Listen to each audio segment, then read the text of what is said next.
फरियाद है किश्तिए उम्मत के निगहबान, बेड़ा ये तबाही के करीब बान लगा है। अल्हम्दुलिल्लाहि रब्बिल आलमीन, अस्सलातु वस्सलामु अला सय्यिदिल अंबिया वल मुरसलीन, अम्मा बाद फ़अऊज़ु बिल्लाहि मिनश शैतानिर रजीम, बिस्मिल्लाहिर रहमानिर रहीम। नबी मुकर्रम नूर मुजस्सम सल्लल्लाहु तआला अलैहि व आलिहि वसल्लम का फरमान मुअज़्ज़म है, ज़य्यिनू मदालिसकुम बिस्सलाति अलैया फ़इन्न सलातकुम अलैया नूरुल लकुम यौमल क़ियामह, औ कमा क़ाल सल्लल्लाहु अलैहि वसल्लम, कि तुम अपनी मजलिसों को मुझ पर दुरूद पाक पढ़कर आरास्ता करो कि बेशक तुम्हारा मुझ पर दुरूद पाक पढ़ना कल बरोज़े क़यामत तुम्हारे लिए नूर होगा। सल्लु अलल हबीब सल्लल्लाहु तआला अला मुहम्मद सल्लल्लाहु तआला अलैहि वसल्लम, सलातन व सलामन अलैका या सय्यदी या रसूलल्लाह। ख्वाजा अबुल हसन खिरकानी रहमतुल्लाहि तआला अलैहि से मिलने के लिए कोई शख्स उनके घर पर आया, दरवाज़ा खटखटाया तो आगे से पूछा गया कौन, तो इन्होंने अपना नाम बताया और कहा कि मैं ख्वाजा अबुल हसन खिरकानी रहमतुल्लाहि तआला अलैहि से मुलाकात के लिए आया हूँ। घर से जो जवाब आया वो जवाब अच्छा नहीं था, मुनासिब नहीं था। इस शख्स के दिल में ये ख्याल आया कि ये तो बड़े अल्लाह के वली हैं और बड़े अल्लाह तबारक तआला के मुकर्रब बंदे हैं, और घर से जो आवाज़ आ रही है या घर से जो बात आ रही है, जो इनके हवाले से बताया जा रहा है, वो तो इनकी शाया निशान नहीं है, गैर मुनासिब है। चुनाचे ये बात दिल में सोचकर ये वहाँ से वापस जाने लगा तो देखा कि हज़रत ख्वाजा अबुल हसन खिरकानी रहमतुल्लाहि तआला अलैहि शेर के ऊपर लकड़ियों का गट्ठा लाद के तशरीफ़ ला रहे हैं। आपने मुखातब किया शख्स को कि भाई कहाँ जा रहे हो, तो उसने सारा वाक़या बयान किया। हुज़ूर मैं तो आपसे मिलने के लिए आया था, आपकी विलायत का बड़ा शोहरा है, आपकी ज़ियारत को आया था, लेकिन आपके घर से जो मुझे बात सुनने को मिली, आपके बारे में जो कमेंट्स मिले वो गैर मुनासिब हैं, आपकी शायान निशान नहीं है। तो हज़रत ख्वाजा अबुल हसन खिरकानी रहमतुल्लाहि तआला अलैहि ने इरशाद फरमाया कि अगर ये जो घर में है मैं इसकी बद कलामी पर सब्र ना करता तो क्या ये शेर मेरी लकड़ियों का गट्ठा उठाने की मुशक्क़त पर सब्र करता।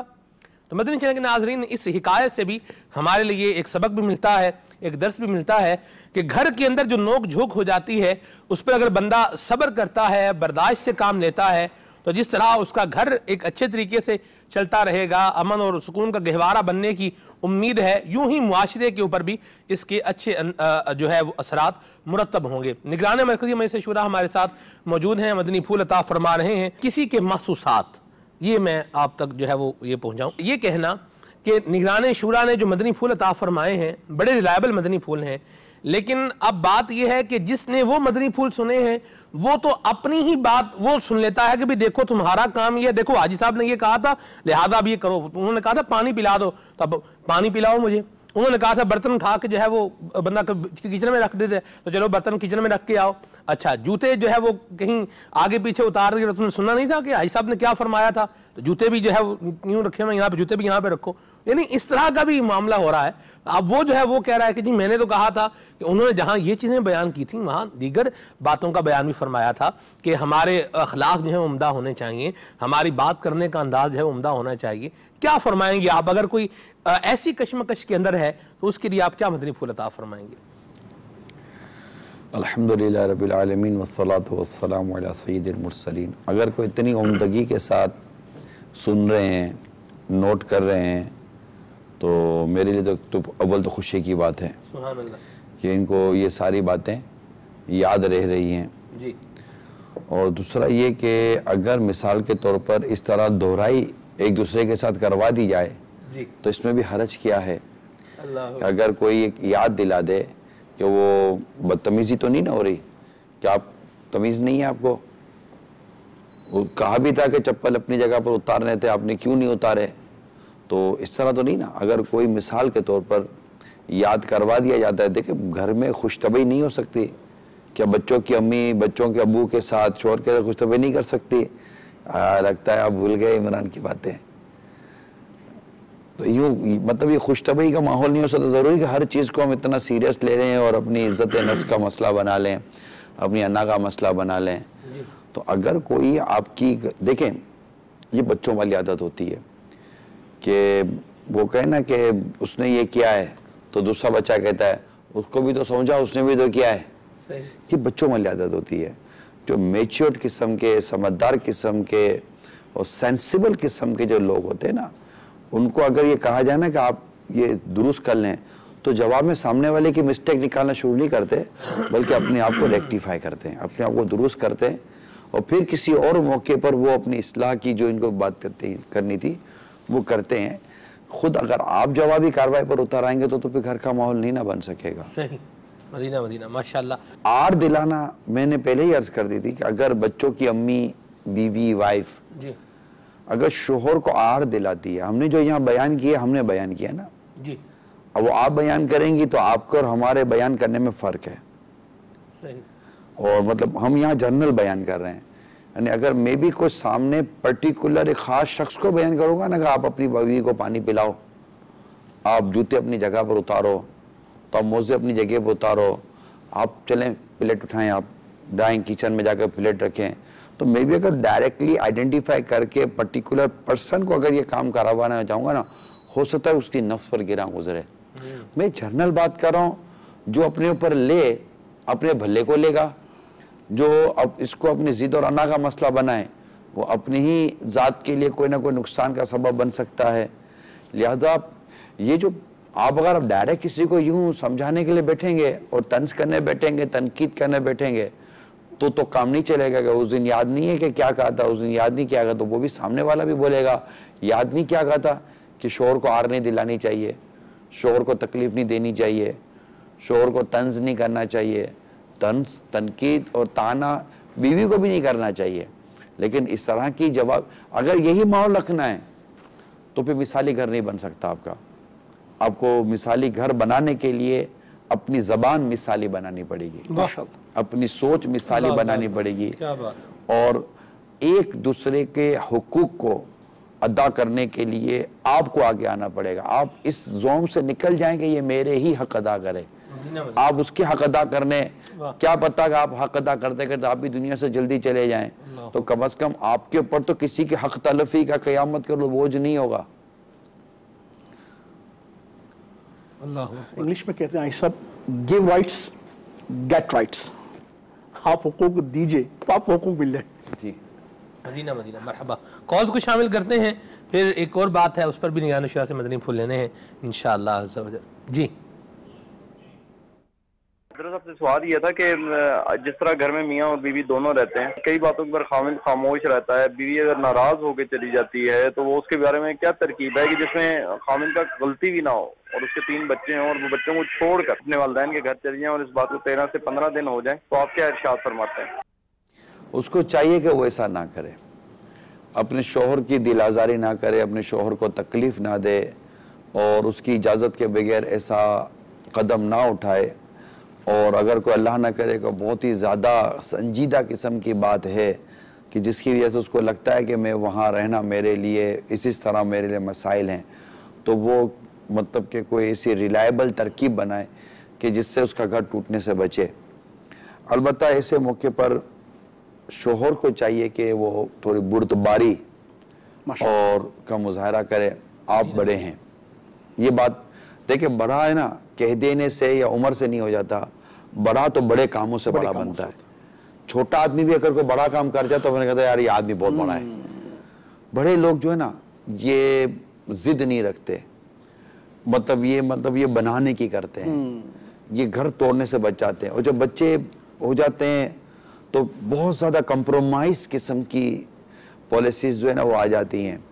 तो मैं ऐसे मौके पर यही अर्ज़ करूँगा कि अगर कोई ऐसा लगता नहीं है कि आपके जो एक वैसे शोहर की और मर्द की एक अपनी डिग्निटी तो है, एक पोजीशन तो है, तो ऐसी सूरत में वो देख ले कि अगर उसको लगता है कि मैं कंप्रोमाइज़ करूँगा तो हर चीज़ अपनी जगह पर इतनी डैमेज नहीं होगी।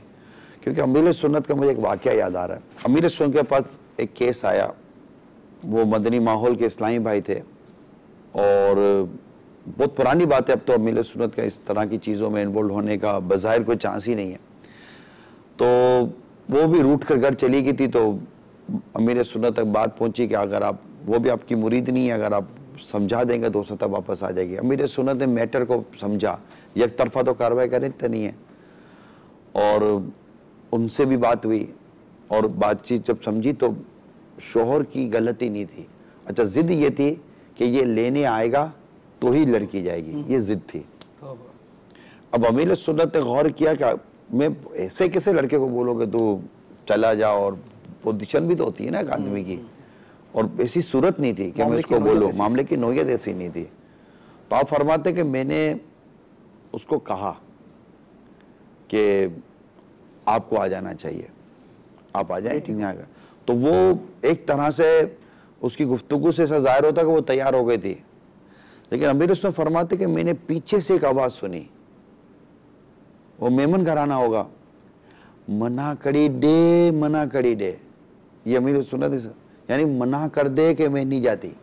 अल्लाह अकबर, अल्लाह और गुमान है कि शायद हो सकता है कि इसकी माँ हो,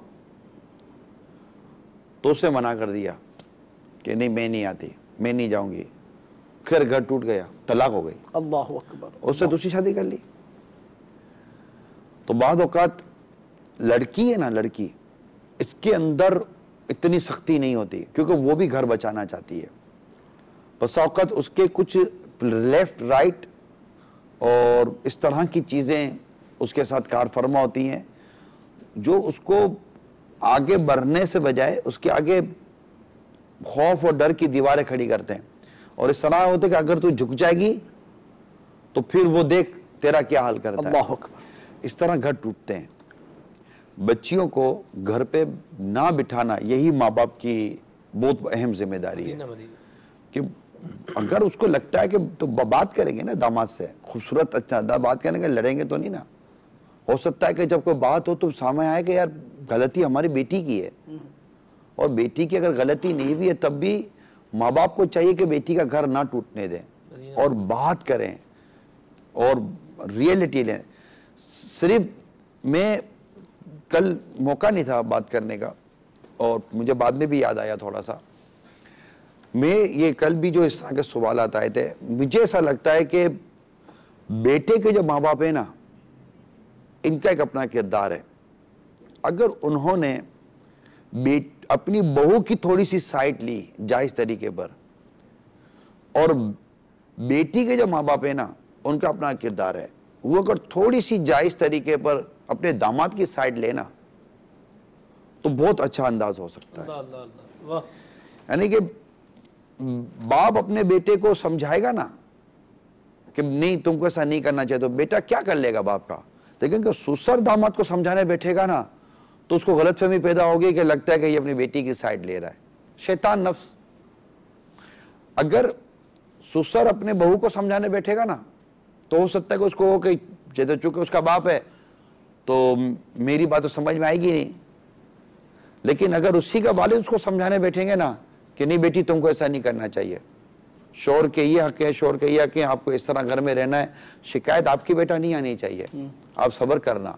तो मैं उम्मीद करता हूँ कि अगर शरई तकाज़े मसलियत शरई के मुताबिक अगर ये भी अंदाज इख्तियार किया जाए तो हो सकता है कि बेहतर हो, क्योंकि देखिए बेटा भी कोई फरिश्ता नहीं है, उससे गलतियाँ नहीं होती होंगी ऐसा नहीं है, और बेटी भी ऐसी नहीं है कि वो गलतियों से मुबर्रा है। तो गलतियाँ होती हैं नॉर्मली तौर पर स्कूल लाइफ से लेकर आज तक की अगर आप हिस्ट्री देखें ना, आदमी के साथ जब कोई बीतती है ना तो वो अपनी मिस्टेक्स डिक्लेयर नहीं करता। ये एक ऐसा ग्राउंड रियलिटी मैं बयान कर रहा हूँ और ऐसा एक बेसिक नेचर है, इससे बचने वाले नहीं होंगे, मैं ऐसा नहीं कह रहा। तो ऐसी सूरत हाल में मेरी ये मदनी इल्तिजा है कि अगर अल्लाह ना करे, अल्लाह ना करे, कोई ऐसी फैमिलीज हमारे साथ बैठी हैं कि जो घर पर रूठ कर आई हैं, पहले तो मैं हाथ जोड़कर अर्ज करता हूँ अगर वाकई कोई गलती है तो माफ़ करके फ़ोन करके चली जाएं कि मैं आ रही हूँ, बस मैं आ रही हूँ, मैं आपके साथ रहूँगी, और घर में बैठ कर बात करें। और अगर आपको लगता है कि शोहर को लगता है कि उस देखिए जस्टिफाई करें, अपनी मिस्टेक को रियलाइज़ करें, मरने के बाद अल्लाह को जवाब देना है, मालिक यौमिद्दीन, वो रोज़े जज़ा का मालिक है, ठीक है। तो आप रियलाइज़ करें कि यार मिस्टेक तो मेरी थी, चलो उसको नहीं जाना चाहिए, मिस्टेक आपकी थी भी तब भी इसको आपको छोड़कर नहीं जाना चाहिए, उसको दुख सुख में आपका साथ देना चाहिए। और आपकी अगर बुरी आदतें हैं तो अपने अखलाक और किरदार और दुआओं के ज़रिए आपकी आदतों को दुरुस्त करे। अब चली गई है ना और आपको लगता है कि मेरी मिस्टेक है, तो आप थोड़ा आगे बढ़ें, उसकी भी इज्जत है, उसकी भी एक इज्जत नफ्स है, वो भी एक वाद होगा। पता है क्या, जिद नहीं होती, मान होता है। ये मेरे को फ़ोन करेंगे तो मैं चली जाऊंगी, तो ये मोहब्बत होती है। बाज़ औक़ात ये भी मोहब्बत होती है, हर जगह जिद नहीं होती। एक होता है ताल्लुक होता है कि नहीं बस, तो इस समय कर थोड़ा सा जिद की दीवारें गिराकर और अना की दीवारें गिराकर थोड़ी आगे बढ़ेंगे ना, तो क्या पता कि इस बार का जो आपका घर बने वो हमेशा चलता रहे, माशाअल्लाह। ये भी तो हो सकता है। तो ऐसा कुछ करें और कॉल करके आप चली जाएं, मेरा मशवरा तो यही है।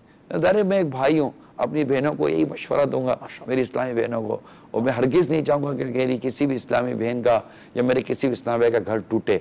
और अगर वालिदैन दे के सुन रहे हैं तो उनको चाहिए कि बेटी चलो अब जो हुआ ना दरगुजर करो, चलो हम फ़ोन करते हैं, हम तरकीब बनाते, हम तुम्हें छोड़ कर आते हैं, जाकर मोहब्बत से, फिर लड़ाई झगड़ा नहीं। वहाँ लड़के के माँ बाप कहते हैं चल बेटा इग्नोर करो और चलो अब बहू को अपने घर में लाकर या तुम जाओ अपने सुखी रहो। और अगर आपको लगता है कि हमारी वजह से, यानी बात हो कहता है ना, बहू की लड़ाई शोर से नहीं होती, बीवी की लड़ाई शोर से नहीं होती, घर में होती है। अब मैं उन घर वालों को कहता हूँ कि आपसे अगर नहीं बनती, शोर से बनती है, तो थोड़ा आप आगे पीछे हो जाएं, इनको घर चलाने दें। ये जिद ना करेगा हमसे बनेगी तभी तेरा घर चलेगा, निकाह आपसे नहीं हुआ है, निकाह इन दोनों का हुआ है। वाह। तो घर चलने दें, मेरी जो प्रायोरिटी है ना वो यही है, घर चलने दें, घर ना टूटने दें। आपको लगता है कि नहीं बनती तो वक्त दें, बनने की कोई घड़ी नहीं है, ये कोई 5 दिन का मैच नहीं है, कोई मतलब 2 घंटे का मैच नहीं है कि जो ख़त्म होगा तो हार जीत का फैसला होगा। It's not a sports, it's a real life, ये प्रैक्टिकल लाइफ है।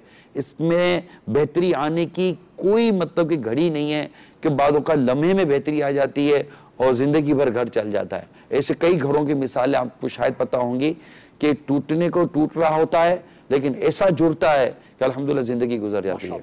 माशाअल्लाह। मदीना बहुत खूब।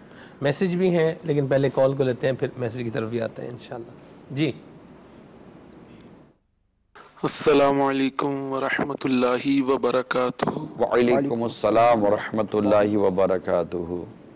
इमरान भाई, जो आपने तरगीब दिलाई कि घर में कैसे होना चाहिए, एज ए बेटा, एज ए शोहर, एज ए भाई, इंशाअल्लाह अज़्ज़वजल कोशिश करेंगे कि मिसाली मुआशरे में भी अपना हिस्सा अदा करें। दुआओं की दरख्वास्त है। अस्सलामु अलैकुम व रहमतुल्लाहि व बरकातुहू। वालेकुम अस्सलाम व रहमतुल्लाहि व बरकातुहू। अब देखिए मैंने तरगीब दिलाई आगे बढ़ने की, अब इसमें कोई रुकावट ना पैदा कीजिएगा। जो भी फैमिली मेम्बर्स हैं तो वो इसको तो क्या पता है, टीवी पे बैठकर खाली इसको तो बातें करने के लिए आती हैं, ये होता है बाज़ औक़ात। तो चलो अगर मैं बातें आपके घर बनाने के लिए कर रहा हूँ तो कबूल कर लीजिए। अल्लाह अल्लाह अल्लाह, माशाअल्लाह। बाज़ों ने मानी है, अल्हम्दुलिल्लाह, बाज़ों ने मानी है, अल्हम्दुलिल्लाह उनके घर आज भी चल रहे हैं। माशाअल्लाह माशाअल्लाह। मदीना यहाँ मैसेज है कि बीवी पर हुक्म चलाना चाहते हैं, किस तरह चलाया करें? क्यों चलाना चाहते हुक्म, क्यों चलाना चाहते हुक्म? नॉर्मल एक ज़िंदगी गुजारें, प्यार और मोहब्बत से रहें। ये कहकर ज़िंदगी ना गुजारे कि मैं हाकिम हूँ, मैं बड़ा हूँ, मैं ही अब मेरे हुक्म चलेगा। नहीं, टायर के मोटरसाइकिल के 2 टायर हैं, दोनों एक दूसरे के साथ मोहब्बत और प्यार से चलें। ठीक है, आपकी निज़ामत है, आपकी एडमिनिस्ट्रेशन आपकी है और उसको हम अपील भी नहीं करते, लेकिन मतलब कि नरम और शफीक भी तो हाकिम होते हैं। मदीना ज़रूरी नहीं कि हाकिम जालिम ही बनेगा। आपने बड़ी ज़बरदस्त मिसाल दी थी, वो बिल्ली को मरोड़ देने वाली। तो दिमाग में क्यों बसा होता है कि मैंने फतह करना है? दिल जीतने वाला मिजाज क्यों नहीं होता? दिल जीतता है आदमी अच्छे अंदाज से।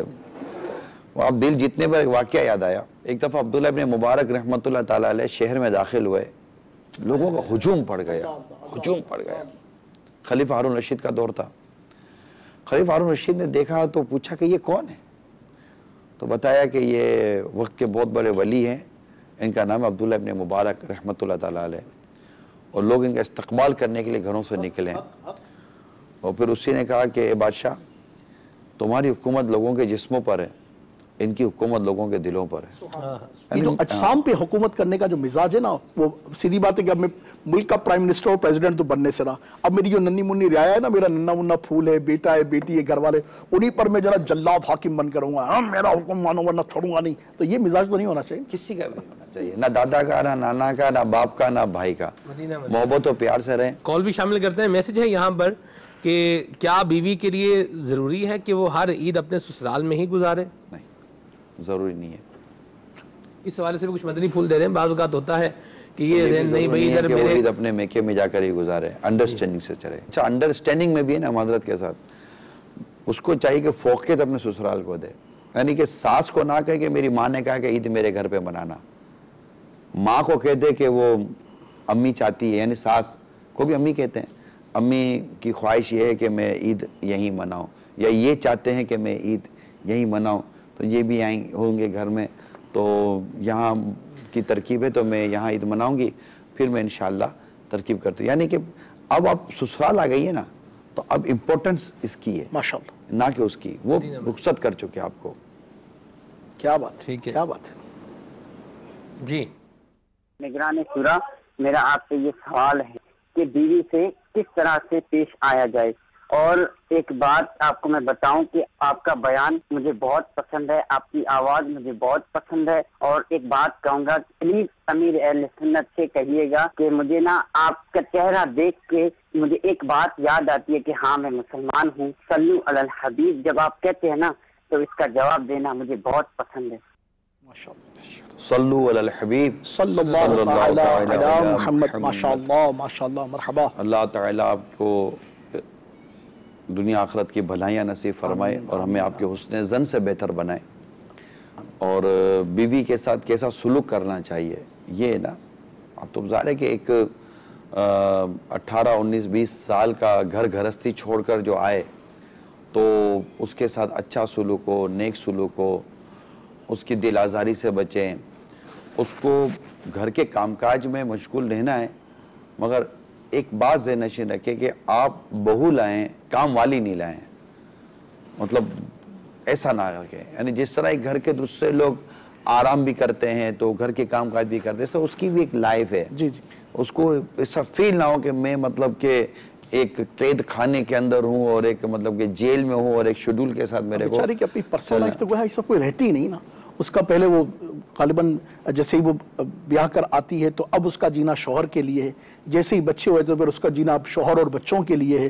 और अगर खानदान, यकीन है सब, मगर उसकी अपनी पर्सनल लाइफ जो बीइंग अ पर्सन एक जिंदगी, यही पर्सन देखें, मतलब पर्सनल लाइफ क्या है भाई। आप बोले यार मैं घर जा रहा हूँ, मैं कहा भाई क्यों घर जा रहा था, बोले मेरी पर्सनल लाइफ है। घर आपका पर्सनल लाइफ, फैमिली लाइफ है माशाअल्लाह, एक फैमिली लाइफ पर्सनल है, आपकी फैमिली आपकी पर्सनल है ना, अल्हम्दुलिल्लाह। तो ये तो पर्सनल लाइफ है। पर्सनल मतलब फैमिली में रहकर मेरी मादर, ये थोड़ा सा काउंटर कर गया, नहीं काउंटर नहीं करना, ये भी अल्हम्दुलिल्लाह। देखो फैमिली में रहकर बंदे की कोई पर्सनल लाइफ नहीं होती। ये जो लोग ये कहते हैं ना कि मतलब मैं थोड़ा सा पर्सनल है, घर में रहकर भी पर्सनल हो जाते हैं, तो घर में रहकर पर्सनल नहीं होते। अगर वो बोले मैं भी पर्सनल हो जाती हूँ, बच्चे बोले मैं भी पर्सनल हो जाता हूँ, बच्चे बोले मेरी भी एक पर्सनल जिंदगी है, तो बीवी बोले मेरी पर्सनल जिंदगी है, एक इंडिविजुअल एक मतलब कि गेट टुगेदर एक लाइफ है। ठीक है, कभी आपको मुताला करना, कभी ऐसी चीज़ करनी है, वरना पता है क्या होता है, बाज अब ये थके हारे, जैसे कि आजकल तो सोशल मीडिया का दौर है ना, इस तरह के डिस्प्यूटेड हो रहे हैं घर में कि आप घर में गए, अब मिसाल के तौर पर आप 12-13 घंटे के बाद ट्रैफिक वगैरह से फारिग होकर आप 13-14 घंटे में घर पहुंचे। अब घर पहुंचे तो अब वो भी ज़ाहिर है तो वो आपसे कुछ 2 बातें करना चाहती होगी। घर पहुंचे, ये क्या हाल है, खाना तैयार है, हाँ खाना तैयार, चलो खाना लगा लो, खाना लगा दो। खाना खाया, खाना खाते हुए 1-2 बातें, वो उठना करना, बावर्ची खाना, ये वो प्लेटें करना। अब इतनी देर में वो बर्तन रख कर सब कुछ कर आकर फारिग होकर आई तो आप बैठे हुए हैं। अच्छा वो मुझे वो कह रही होगी ना, अच्छा मुझे आपसे कुछ बात कहनी है, 1 मिनट।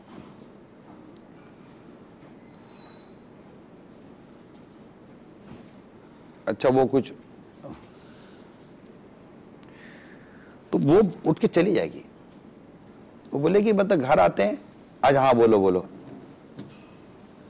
बोलो, तो अब वो बोलना शुरू करे, 1 मिनट ठीक है, अब क्या होगा, वो एक दिन बर्दाश्त करेगी, 2 दिन बर्दाश्त करेगी, 3 दिन बर्दाश्त करेगी, वो बोलेगी मेरे, फिर आखिरी एक जुमला निकलेगा उसके मुंह से, मेरे लिए भी आपके पास कोई टाइम है या नहीं है, तो आप बोलोगे मेरी भी कोई पर्सनल लाइफ है या नहीं है। यानी ये होता है, मैंने किताब में पढ़ा था कि एक शख्स जब घर आता था ना, तो घर आकर कहता था ये क्या करके है, ये क्या कचरा है, चलो उठाओ उसको, क्या घर में तमाशा मचा, सफाई का ख्याल नहीं, ये क्या हालत की हुई बच्चों की, नहला धुलाती नहीं हो, इसको कपड़े वपड़े सही पहनाओ, ये तो देखो मिट्टी कितनी है, कोई डस्टिंग वस्टिंग करने आती नहीं आती, और वो हुक्म की तामील होती चली जा रही है। एक दिन बीवी ने शोहर को कहा कि वो बच्चों के पेपर हैं तो जरा आप लेकर बैठे, ये मेरा काम नहीं है, मेरी भी कोई पर्सनल लाइफ है, ये जुमला पर्सनल लाइफ का। अब बताइए कि ये बच्चे को तालीम देना, तरबियत देना, इसको तो ये आपकी पर्सनल लाइफ होगा, और अब तक जो आप जो हुक्म चलाते रहे आपकी पर्सनल लाइफ, उसकी पर्सनल लाइफ नहीं थी कोई भी, तो ये तो वे नहीं है ना। आप घर आए तो वो भी आपसे कुछ 2 बातें करना चाहती है, उसके एहसासात हैं, कोई कुछ भी नहीं है, उसकी कोई जरूरी नहीं कि गिबत बड़ी है, हम नहीं कहते गुनाह भरी गुफ्तगू होगी, लेकिन आप भी हैं तो कुछ 2 बातें होती हैं यार। अच्छा फिर क्या होगा, थोड़ी देर बैठे, खाना वाना खाया, और अच्छा कोई काम तो नहीं है जी, अच्छा हो यार दोस्तों के पास जा रहा, चले गए भाई 3 घंटे दोस्तों के पास, 2 घंटे दोस्तों के पास, ये फैमिली लाइफ नहीं है। आप नेकी की दावत के लिए जाएंगे, इंशाल्लाह वो आपको रुकावट नहीं बनेगी, क्योंकि उसको इस बात की उम्मीद है कि जो आप सवाब, आप जो नेकी के काम करने जा रहे हैं, मदनी काफिलों में जा रहे हैं, हफ्तावार इज्तिमात में जा रहे हैं, आप कुरान की तिलावत करने के लिए जा रहे हैं, आप नमाज़ें पढ़ रहे हैं, नमाज़ें पढ़ाने के लिए, और दावत इस्लामी का मदनी काम या कोई भी अच्छी और नेकी की दावत के काम से जा रहे हैं, तो उसको इस बात की उम्मीद होगी कि अगर मैं पीछे सब्र करूँगी तो मुझे भी सवाब से हिस्सा मिलेगा, मैं कोऑपरेटिव कर रही हूँ, मैं ताउन कर रही हूँ, और ताउन करने वाले को भी इंशाल्लाह उम्मीद है कि उसका इसको सवाब मिलेगा, तो वो उसको सब्र आ जाएगा। लेकिन ऐसा तो नहीं है ना कि बिल्कुल आप उसकी हक तलफी किए चले जाएं और उसको वक्त भी ना दें। इसी तरह बच्चों की अम्मी बाद औक़ात ये भी इंतज़ार करता रहता है, उसको वो टाइम ही नहीं है, वो दोस्तों से लगी हुई है, वो सहेलियों से लगी हुई है, मेके में लगी हुई है, तो इससे लगी हुई है, वो बुलाए तो उसको जवाब नहीं है, पानी भी खुद उठ के पी रहा होता है, खाना भी खुद उठ के निकाल रहा होता है, और आप निकाल लो ना बाबर, नहीं मैंने पका कर रखा हुआ है किचन में, तो बड़ा एहसान किया आपने पका कर रखा हुआ है, क्या आपने मतलब कि ये है, तो पानी फ्रिज में है, मसला नहीं, आप निकाल कर पी लो। अब आपका भी अगर ये अंदाज़ा ज़िंदगी है तो ये अंदाज़ा ज़िंदगी दुरुस्त नहीं है। जब वो एक घर पर आता है तो बाद औक़ात तो शोर घर पे आता है, और आकर पानी भी इसी को बावर्ची खाने में जाकर पीना पड़ता है। अखलाकियात किस चीज़ का नाम है कि अगर आकर बैठे हैं तो एक गिलास पानी का भरकर अब उसको प्लेट में रखकर पेश करें, और ये नहीं कोई ये शादी के 1 हफ्ते के अंदर अंदर ये सब हो गया, ये लाइफ टाइम की रिस्पॉन्सिबिलिटी है आपकी। और उस जी मैं खाना लगा दूं, अब थोड़ा थका हुआ हूँ,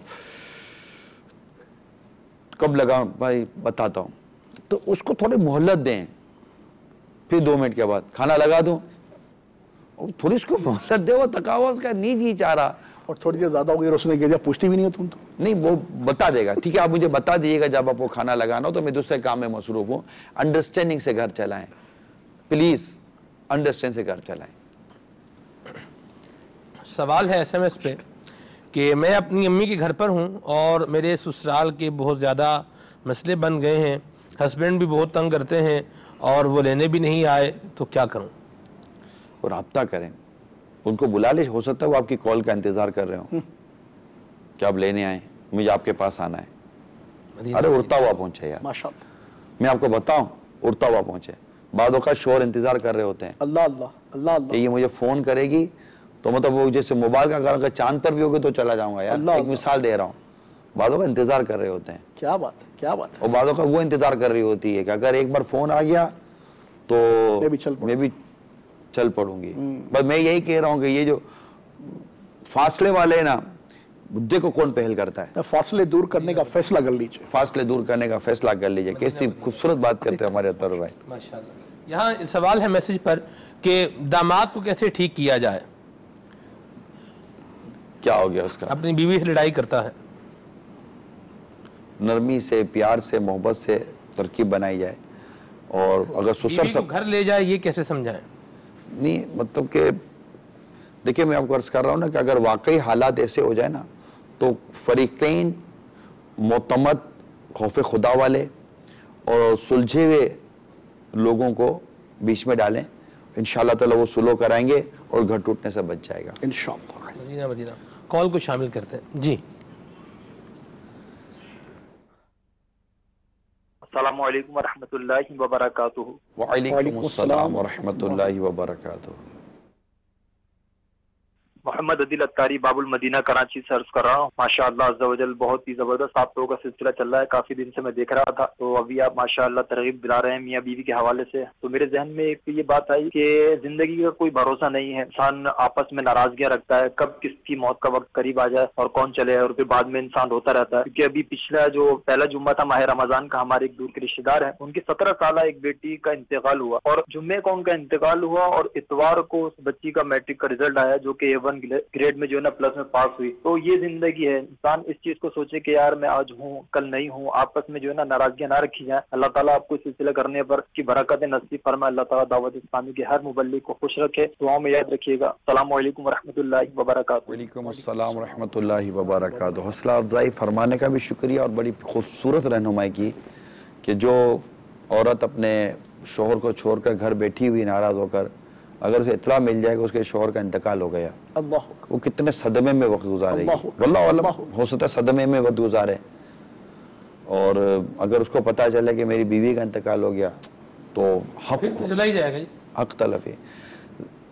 वो मुझे इस समय साहबी का नाम याद नहीं आ रहा कि वो साहबियाँ जो थी उनकी ख्वाहिश ये थी कि मैं जन्नत में भी आपकी बीवी बनूं। अल्लाह अल्लाह अल्लाह अल्लाह। तो उन्होंने इरशाद फरमाया था कि अगर आपको जन्नत में भी मेरी बीवी बनना है तो फिर मेरे इंतकाल के बाद आप शादी मत करना। उनका इंतकाल हो गया तो फिर उनको जो उनकी जो जोजा थी उन्हें बहुत बड़ा रिश्ता आया। उन्होंने ये कह कर मना कर दिया कि मैंने जन्नत में भी इनकी बीवी रहना है। अल्लाह, शादी नहीं की। अल्लाह। मैंने जब रिवायत पढ़ी, ये रिवायत मैंने एक से ज़्यादा दफ़ा पढ़ी है लेकिन नाम याद नहीं आ रहा, या नाम मैं नहीं चाहता कि मैं कोई गलती कर जाऊं। मैं रिवायत पढ़ी, मैंने कहा यार शोहर का, हमारे वो साहबी रसूल का किरदार एज ए शोहर कितना खूबसूरत होगा, कितना आइडियल होगा कि वो इस बात पर मतलब कि उनकी बच्चों की अम्मी है की है कि मुझे मतलब इतना अजीम बाअखलाक बाकिरदार शोहर कि मैं मरने के बाद भी जन्नत में भी इनकी रफाकत मुझे नसीब हो। और मैं कहता हूँ जो उन्होंने जवाब दिया वो कितने मुतमईन होंगे इन अपने बच्चों की अम्मी के या जोजा के अखलाक से, वो भी इस बात पर कमेंटेड हैं कि मैं ये और आप ये कर लेना। ऐसे जिए ना कि मतलब ऐसा हो कि बस आप इतने अच्छे, इतने प्यारे और इतने करीम हैं, इतने करम वाले हैं कि मेरी ख्वाहिश है कि दुनिया में भी मैं आपकी बीवी रहूं और मरने के बाद भी अल्लाह हमें जन्नत नसीब करे, हमारे गुनाह माफ़ फरमाए, ताकि जन्नत तो अल्लाह जिसे चाहे उसको अता फरमाए। क्योंकि शौहर के अखलाक का ये मामला है कि अगर मिसाल के तौर पर एक औरत के शौहर का इंतकाल हो गया या तलाक हो गई, उसने दूसरी शादी कर ली, और हो सकता है कि दूसरे शौहर का इंतकाल हो जाए, उसको तलाक हो जाए, और अगर वो औरत मरने के बाद अब वो जन्नती है तो उसको भी इस बात की इजाज़त दी जाएगी कि जैसे है ना कि वो मर्द के लिए हूर है, जी जी जी, तो ठीक है तुम इंतखाब करो तुम किस शौहर के ज़ौजियत किसको अपने शौहर में लेना चाहती हो, तो वो उनमें से जो सबसे अखलाक वाले होंगे ना उन्हें अपने लिए इंतखाब करें। और अगर शौहर नेक है और बीवी तकलीफ देती है ना, तो किताबों में लिखा है कि जन्नत की वो हूरें जिनसे इसका निकाह होने वाला है या जो इसके हिस्से में आने वाली हैं, वो आवाज़ देती है कि औरत इसे मत सता। तो इस तरह की चीज़ें पढ़ें आप, इंशाअल्लाह ताला ज़िंदगी अच्छी गुजरेगी, सब्र आएगा। फिर सरकार सल्लल्लाहु अलैहि वसल्लम का एक बहुत खूबसूरत इरशाद है, बीवी के मुतालिक बड़ी प्यारी रहनुमाई फरमाई है कि अगर तुम्हें उसकी किसी बात से तकलीफ पहुंचे तो तुम इसकी अच्छाई पर भी नज़र करो। जब हम अच्छाई पर नज़र करते हैं ना तो बहुत सारी चीज़ें हमारी दूर हो जाती हैं। एक बुजुर्ग रहमतुल्लाह ताला अलैह के पास एक शख्स अपनी बीवी की शिकायत लेकर गया, जिस दरवाजे पर पहुंचा ना तो अंदर से जो हजरत के घर से ही जो आवाज़ें आई ना, अल्लाह वो ऐसी थी कि वो बोले कि बेचारे खुद ही अजियत तकलीफ में है, मैं कहाँ अब इनसे अपनी तकलीफ का रोना रो। वो चले गए तो बुजुर्ग को पता चला तो उन्होंने उनसे रब्ता किया। तो रब्ता किया तो उन्होंने कहा कि हुजूर मैं तो आया था इस वजह से, लेकिन अब आपके घर से आवाज़ें कुछ ऐसी हैं कि मैं ही चला गया। तो आपने फरमाया मैं चंद वजूहात की बिना पर सब्र करता हूँ। नंबर 1, इसकी वजह से मैं गुनाह से बचा हुआ हूँ। अल्लाह अल्लाह अल्लाह। मेरे पीछे मेरे घर की हिफाजत करती है, माशाअल्लाह। मेरे कपड़े धोती है, मेरे दीगर कामकाज करती है और मेरे बच्चों की तरबियत करती है। इस तरह की चंद चीज़ें उन्होंने बयान की।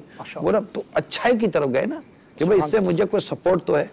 और अगर कुरान और हदीस का मुताला करें ना तो उससे आपको एक चीज़ बहुत वाज़ेह होगी कि अगर किसी को इसकी तकलीफ दे बीवी से अगर उसको वास्ता पड़ता है ना तो शरीयत की रहनुमाई हमारे लिए ये है कि इस पर तुम सब्र करो। क्या पता कि अल्लाह ताला इसके ज़रिए तुम्हें कोई अच्छी नेक और तुम्हारी आंखों को ठंडा करने वाली औलाद दे। अल्लाह वो औलाद इतनी आंखों को ठंडा करती है कि उसकी बदतमीजी और बदअखलाकी को आदमी बर्दाश्त कर जाता है। अल्लाह अल्लाह अल्लाह। जी अब आपकी मैसेज है। हाँ आप पढ़ रहे हैं इतनी देर से, देख रहा हूँ, मुस्कुरा भी रहे हैं, कभी मुंह यूं हो जाता है कभी यूं हो जाता है, जैसे नहीं कोई मैसेज मैं आपको ही दो बातें सुना रहा हूँ। नहीं मुझे तो कुछ भी नहीं कह रहे, अपनी उसका इजहार कर रहे हैं, मसाइल बता रहे हैं। मैं एक बात मैसेजेस पढ़ रहा हूँ और का जो भी खुलासा है वो उस पर जी चलते हैं। जी उसका निचोड़ हुजूर ये निकल रहा है कि शोहर कुछ जगह पर शोहर परेशान है। यानी मैसेज ये किया हुआ, ये मैसेज पे सवाल आया हमारे पास कि मैं अपनी बीवी का दिल जो है वो कैसे नरम करूं।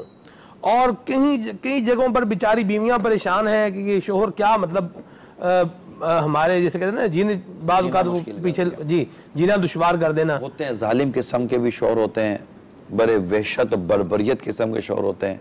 इनको सोहबत और माहौल ऐसा मिला होता है कि उनको ये तरबियत हुई होती है कि बीवी को पाँव की जूती बना कर रखो, पाँव की नोक पे रखो, इन्हें मारो, इन्हें पीटो, इन्हें डांटो, इन्हें झाड़ो, इनको रोप में रखो। वो डर डर के जीती हैं। अल्लाह की पनाह, ऐसों को अल्लाह ताला से डरना चाहिए, अल्लाह ताला से डरना चाहिए। रसूल पाक सल्लल्लाहु अलैहि वसल्लम की हयात मुबारका में बड़ी रहनुमाई है और आप अज़वाज मुतहरात के साथ बड़े बड़े प्यार थे, बड़े बड़े प्यारे थे, बड़ी खूबसूरत ज़िंदगी है। तो ऐसे भी तो हुजूर बाज़ औक़ात तो होता ना कि वो सुनती ही नहीं है, गौर ही नहीं करती, या मतलब नहीं सुनो की तरफ आना ही नहीं है, बस जो जो कह दिया अब तो खत्म ही होगा। ये भी तो निज़ाम बन जाता है। ऐसी जिद्दी होती हैं। देखो घर टूट भी तो जाते हैं ना, ऐसा तो है नहीं कि घर टूटते नहीं है जी। हमारे पास ये कुछ फिगर्स घर टूट ही जाते हैं जी, क्योंकि वो फिर अल्लाह ताला ने भी अपनी हबीब की उम्मत के लिए मतलब ये एग्जिट दिया हुआ है ना जी जी। लेकिन वो दरवाज़ा खोलना नहीं चाहिए, मगर दरवाज़ा है, कोशिश करनी चाहिए कि ये दरवाजे से हमारा एग्जिट ना ही हो।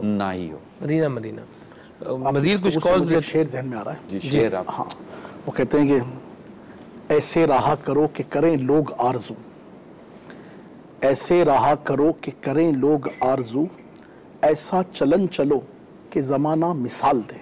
वाह। तो ज़माना अल्लाह करे हमारी मिसाल इस अंदाज से दे कि मिसाली घराने वाली तरकीब अल्लाह नसीब करे, वरना आजमाइश तो है अपनी जगह पर। अल्लाह नसीब करे जी। कॉल शामिल करते हैं। बहू का मसला है, बहू बोलेंगे कि अगर मकान मेरे नाम दो तो मैं आपके पास आती हूँ। समय डालेगा रहता है और इनका अक्सर टूट फूट होती रहती है, 2-3 मरतबा पहले भी टूट फूट होती है। इसके बारे में क्या करना चाहिए? इस शर्त पर आऊंगी कि मकान मेरे नाम करो। क्यों? ये तो बेचारा वो बंदा क्यों मकान आपके नाम करे? अगर उसकी अपनी चीज़ है, उसकी अपनी मिल्कियत है, उसके अपने पैसे हैं, उसकी मर्जी है, मकान आपके नाम नहीं करता। आप तो मकान, ये इन्होंने तो बेचारों ने मकान की बात की, यहाँ तो झगड़े बने हुए हैं इस बात पर कि ये जो ज़मीन है ये आधी ज़मीन मेरे नाम करो और फिर जो तुम्हें पेंशन मिली है उस पेंशन में से इतना इतना हिस्सा जो है ये इतने पैसे मुझे दो, तो फिर जो है वो कुसलों की सूरत निकालेंगे। वरना बाज़ औरतें ऐसी होती हैं जिनके जिस तरह मर्दों में बाज़ होते हैं जिनके दिमाग दुरुस्त नहीं होते और बड़े मतलब कि वो जाहिलाना अंदाज इख्तियार करते हैं, इस तरह औरतें भी होती हैं।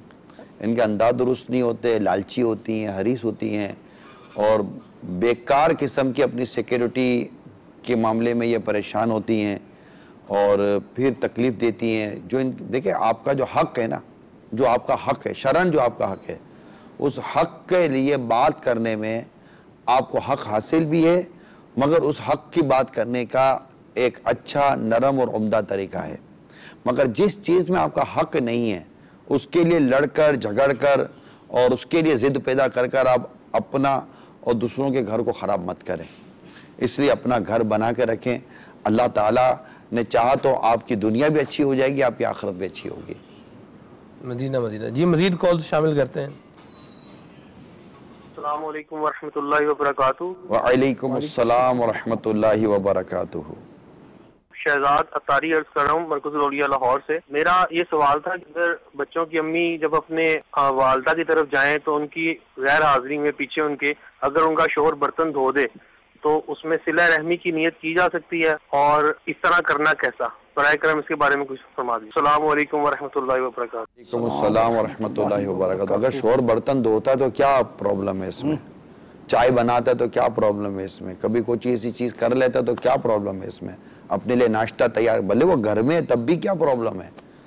उठकर अगर मतलब कि उसने पतीलियाँ उठाई, कोई देगची उठाई और आपने प्लेट उठाई और वो कुछ और दस्तरखान साफ करी और आपने इस दौरान मतलब के बर्तन धो कर रख दिए, वो आकर हो सकता है अच्छी होगी, उसने अखलाक की पेकर होगी और मतलब कि एक अच्छे किरदार की मालिक होगी, तो वो आकर कहेगी कि नहीं मैं कर रही हूँ, तो आप भी कह सकते उसमें क्या हर्ज है अगर मैंने कर लिया है तो।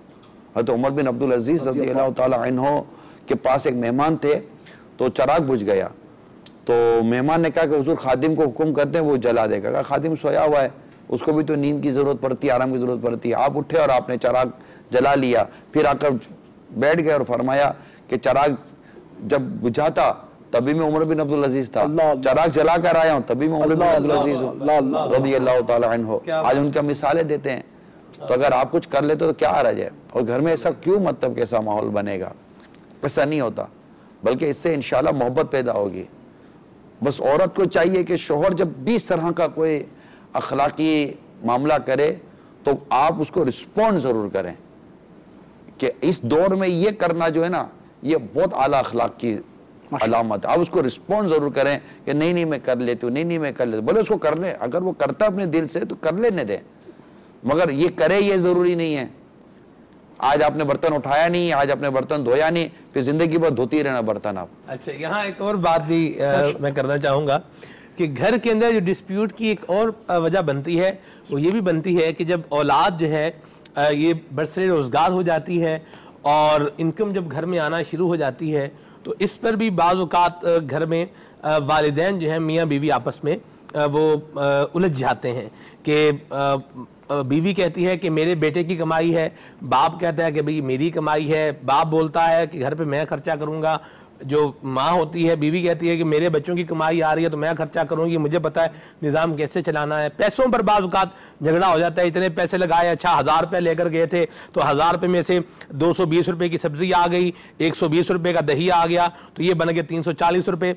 अब बाकी जो है वो बचते हैं 660 रुपये, तो वो 660 रुपये जो है अब वापस करें आप। तो ये भी बाज़ औक़ात घर में एक माहौल टेंशन का सा जब बना ही रहता है। इस हवाले से आप क्या फरमाएंगे? पता नहीं घर का निज़ाम चलाने के लिए क्या तरीक़ेकार वज़ा किया गया। बाज़ ऐसे शोहर होते हैं कि जो घर के माहाना अखराजात हर 15 दिन या 20 दिन के या एक हफ्ते के अखराजात ये अपने बच्चों के अम्मी के हवाले कर देते हैं कि ये आप मतलब कि तरकीब बनाती रहना। बाज़ औक़ात खुद अपने घर का खर्चा एक पाई का खर्चा खुद चला रहे होते हैं और वो हिसाब किताब खुद ही निपटा रहे होते हैं। इसमें अगर बच्चों की आमदनी अगर घर में आती है और ऐसी अंडरस्टैंडिंग है कि बच्चों की आमदनी और वालिद की आमदनी सबकी आमदनी के साथ घर चलेगा, तो इस पर बैठकर अंडरस्टैंडिंग कर ली जाए। कोई लड़ाई झगड़े की बात नहीं है कि भाई किसकी कितनी आमदनी, किसनी आमदनी से कितना घर चलेगा। तो इस पर कोई औलाद को तो चाहिए कि वो तो इस मामले में बिल्कुल न्यूट्रल है कि हम तो कमा रहे हैं, और ये कि जो घर के अखराजात में अगर हमारा हिस्सा मिलाना है तो बिल्कुल मिलना चाहिए। तो इसमें असल में औरत तो है ना, उसको मैं कहूँगा कि वो सरबरा ना बने, वो मतलब यूं ना करे कि मैं वो आप करती रहे। मेरा ख्याल इसी में इसकी बेहतरी है। वाह, मदीना सुभान अल्लाह। कॉल को शामिल करते हैं।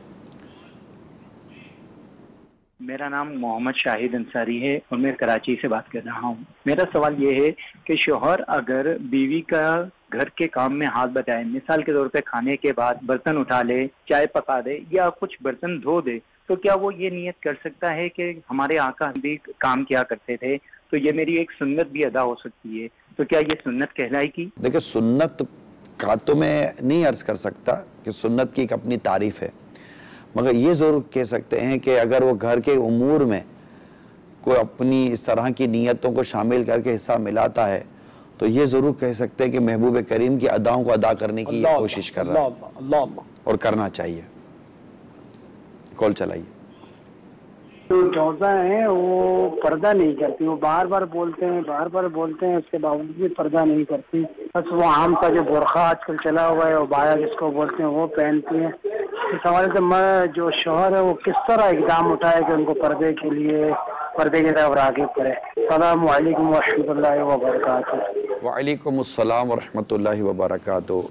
जी, वो शोहर जो है उसकी जिम्मेदारी है कि वो अपनी घर बीवी को, अच्छा बाप है तो अपनी बेटियों को, जो घर की औरतें होती हैं महरम होती है, इनको पर्दा कराए, उनको बेपर्दगी से और बेशर्मी बेहयाई से बचाए। अब अगर वो मकदूर भर जिसको कहते हैं, ताकतवर कुदरत भर, जितनी उसको मतलब अल्लाह ताला ने जितनी उसको गुंजाइश दी है उसके हिसाब से नेकी की दावत समझाना और वो सारे तरीके अगर वो इख्तियार कर लेता है जो एक शरई तकाज़े हैं वो पूरे कर लेता है, उसके बावजूद भी वो नहीं मानती तो अब शोहर गुनहगार नहीं है। लेकिन वो अगर बेपर्दगी कर रही है और जिनका छुपाना फ़र्ज़ है वो भी मतलब कि बिल्कुल वो हिसाब किताब उसका आउट है, तो ज़ाहिर है कि वो गुनहगार होगी।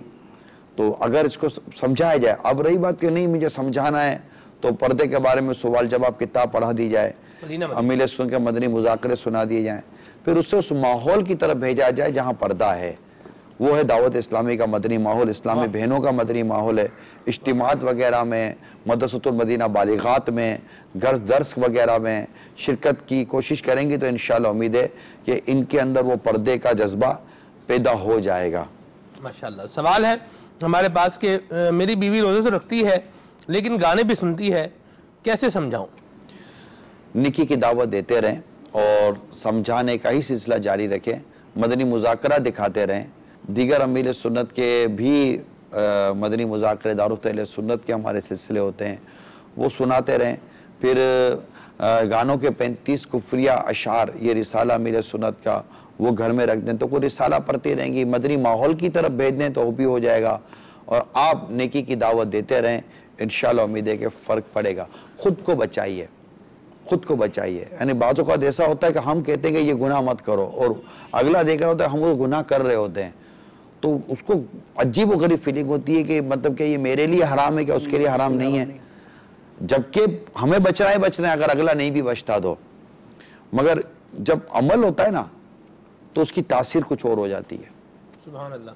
शोहर गालियां बहुत देता है, क्या करें? दुआ करें, इसकी नेकी की दावत देने की आदत हो जाए और इसको भी घर में, यानी घर में दर्स शुरू कर दें, दर्स फैज़ान सुन्नत, कोई एक ऐसी अंडरस्टैंडिंग पैदा करें। 2 चीज़ों को आप इख्तियार कर लें, मेरा हुस्न ज़न है, आपको तब्दीली घर में नज़र आएगी। सिर्फ मदनी चैनल चले और घर में दर्स शुरू हो जाए, ये 2 काम शुरू करें। 63 दिनों का हदफ रखें, जिनके घरों में भी इस तरह के मसाइल हैं 63 दिनों का हदफ रखें। मैं नहीं कहता 63 दिनों के बाद कुछ और शुरू कर दीजिएगा, नहीं, मदनी जो गुनाह वाली चीज़ हमारे टीवी पर आनी नहीं चाहिए, तो सिर्फ मदनी चैनल चलता रहे और आपका वो दर्स फैज़ान सुन्नत का शुरू कर दें। इसमें गीबत की तबाहकारियाँ, नेकी की दावत, दीगर रसाइल हैं वो शुरू करें। इंशाअल्लाह उम्मीद है कि आपको आपके घर में बहुत ही खूबसूरत फ़र्क महसूस होगा।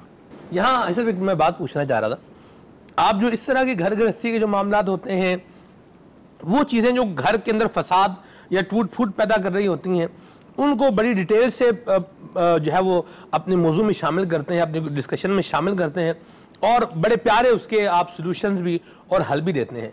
तो ये जो मौजू है इसको आप इतना ज़्यादा क्यों लेते हैं? आप इसी में बहुत कुछ है। अगर इंसान के घर में सुख नहीं है ना, घर जो है ना ये इंसान की ज़िंदगी की बड़ी बुनियाद है। सही। आदमी सुकून से रहने को, प्यार से रहने को पसंद करता है। बाहर टेंशन हो, घर में सपोर्ट हो ना तो टेंशन से लड़ पड़ता है। घर में टेंशन हो, बाहर सपोर्ट हो ना अल्लाह अल्लाह। तो बाहर का सपोर्ट भी इसके बेचारे किसी काम नहीं आता। सही। घर की खुशी, घर की, अच्छा फिर ये घर है, ये जैसे ये है ना अभी सोबान, अभी ये घर के अंदर है, ठीक है, मगर एक स्टेज आएगा कि ये बाहर निकलेंगे। इन्होंने मतलब तालीम, तरबियत, रोजगार जो भी है ये होगा। अब मियाँ बीवी, इनसे आनी है औलाद, ये औलाद ये आनी है माशरे में, यहाँ पर दुरुस्ती है ना तो ये दुरुस्ती है, ये दुरुस्त है तो माशरा दुरुस्त, घर की दुरुस्ती, माशरे की दुरुस्ती, माशाअल्लाह। तो ये जो दो अफराद है ना, ये इनको आप टीचर कहें, उस्ताद कहें, मुअल्लिम कहें, इनको सब कुछ कहें, इकाई कहें, अफराद के हाथों में है अक़वाम की तकदीर। अल्लाहु अकबर कबीर। इन दोनों की अंडरस्टैंडिंग किसी भी हादसे से बचा सकती है। और दोनों में से अगर एक का भी टायर पंचर है ना, तो जो हैंडल डिसबैलेंस होगा ना, अल्लाहु अकबर कबीरा, आप खुद समझ सकते। मैं बहुत पहले हमारे उस्ताद साहब अमीन साहब रहमतुल्लाह ताला अलैह ने बड़ी प्यारी बात की थी, उनका जुमला मैंने सुना था तो मैं इनके पास पढ़ता था। फरमाते थे कि जब दो मियाँ बीवी लड़ते हैं ना तो शैतान समुद्र के बीच में खुशी के मारे कूदता है, क्योंकि ये दो मियाँ बीवी नहीं लड़ रहे, ये दो कुंबे, दो खानदान, दो कबीले लड़ रहे हैं। जब ये निकाह के मायने है मिलना, निकाह के मायने मिलना है, यानी जब दो निकाह होता है ना तो दो खानदान, दो कबीले मिलते हैं जी। और जब ये जुदाइयां होती है ना, तो इतने गुनाह के दरवाजे खुलते हैं, इतना शैतान को मवाद मिलता है और वो इतना खेलता है, अल्लाह की पनाह। इसलिए इसका ये गुनाहों का दरवाजा बंद होना ही बेहतर है, आपस में इत्तेफाक और मोहब्बत बेहतर है। बस अब घर ना टूटने दीजिएगा। अल्लाह करीम हम सबको अपनी घर गृहस्थियों को इस्लाम, दीन और शरीयत के मुताबिक चलाने की तौफीक अता करे। आमीन बिजाहिन नबील अमीन सल्लल्लाहु तआला अलैहि वसल्लम। फरियाद है किश्तिए उम्मत के निगहबान, बेड़ा ये तबाही के करीब बान लगा है।